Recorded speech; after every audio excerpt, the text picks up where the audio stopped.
তো মই ভাবিছোঁ কি এনেকুৱা ধৰণৰ গছপুলি মই আকৌ লগাম বুলি। তো আপোনালোকে সকলোৱে মোক ছাপোৰ্ট কৰক, আপোনালোকে মোৰ চেনেলটো ছাবস্ক্ৰাইব কৰক, মোৰ ইনষ্টা আইডিটো ফ'ল' কৰক, ইয়াতে আহি আছে চাওক, আৰু ডিছক্ৰিপশ্যনত লিংকটো দিয়া আছে। ফেচবুক পেজখনো ফ'ল' কৰক। আপোনালোকৰ এটা ছাবস্ক্ৰাইব আৰু এটা ফ'ল'ৱে মোক ইমপ্ৰেছ কৰিব এজোপাকৈ গছপুলি ৰোৱাৰ কাৰণত। তো সকলোৱে মোৰ চেনেলটো আৰু মোৰ পেজখন, মোৰ ইনষ্টাগ্ৰামটো আইডিটো মানে সকলোৱে ছাপোৰ্ট কৰক, সকলোৱে ফ'ল' কৰি লওক, আৰু এনেকুৱাকৈ এজোপা কৰি গছ লগাম, আপোনালোকে ভিডিঅ' চাবলৈ পাৰিব।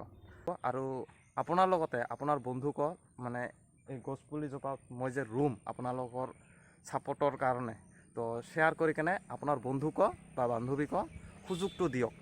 ইনষ্টাগ্ৰাম আইডি, ফেচবুক পেজখন মোৰ, আৰু ইউটিউব চেনেলটো ছাবস্ক্ৰাইব আৰু ফ'ল' কৰি কেনে মোক উৎসাহ যোগাওক। মই এনেকুৱা গছপুলি ৰোপণ কৰিম, আপোনালোকক প্ৰত্যেকটো ভিডিঅ' দেখুৱাম, আপোনালোকক এজোপা গছপুলি ৰুই কেনে। তো আজিৰ পৰা আপোনালোকক ষ্টাৰ্ট। তো ইনষ্টাগ্ৰাম আইডি আৰু ইউটিউব চেনেলটোত মোৰ ছাপোৰ্ট কৰক, আৰু এজোপাকৈ গছপুলি ৰোৱাত অংশীদাৰ হওক আপোনালোকেও। তো এনেকুৱাকৈ গছপুলি লগাম, মই কথা দিছোঁ।